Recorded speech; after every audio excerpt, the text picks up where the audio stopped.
xanaajinaysaa dad badan oo ay qoyskaagu ka mid yihiin marka waxaan rabaa inaan ku celiyo eriga aniga gaar buu ii taabanaya markaad waxa kuu dantaa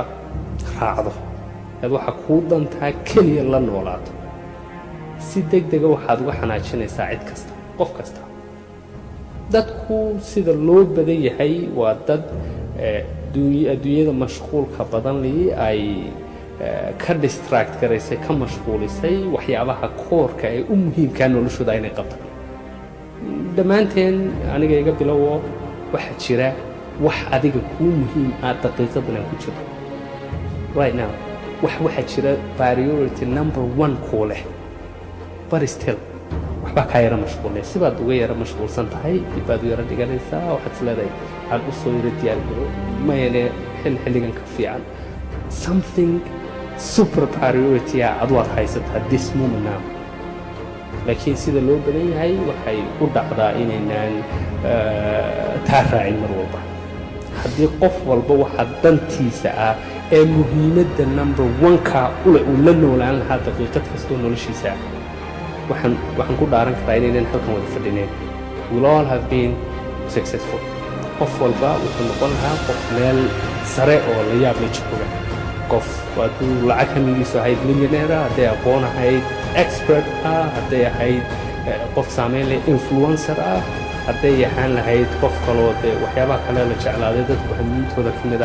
we'll all have been there the fact is ma samayno waxaa caqabadaha ku xeeran iyo sababahana dee waynu garanaynaa sababaha waxaa noqon kara adiga caajis baa soo galay xagga ayay wixii la halmaalaa sababaha waxaa noqon kara deegaanka sababaha waxaa noqon karaa dee xaaladahaaga dhaqaale sababahaaga waxaa noqon karaa qaabka maskaxdaadu loo soo program gareeyey all of that taa ma rabo laakiin waxaan rabaa keliya inaan isla yaro dul istaagno aad iskula eegno waxa kugu dantaa markaad diiradda saarateed raacdo eed waxaa ku mitida eed la noolaato waxaad noqonaysaa iftiin laweelo waxaanad iftiinkaasi maaha iftiin dad madow ama dadka noloshooda oo madow iftiiminaya ma tihin waxa wanaagsan ee kuu dantaa markaad raacdo you are a light adaa iftiina haddaad u fiirsato dadka hibada leh ee kartida leh ama wuxuun ku fiican markay waxay ku fiican yihiin qabanayaan wax ka qurux badan lama arko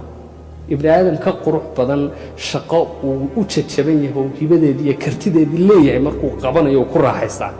xitaa qaabku u qabanayo vibeskii kuu soo gudbinayo ayaa adiga ku saameynaya oo dib ku xasuusinaya that you still have something special adiguna inay jiraan wax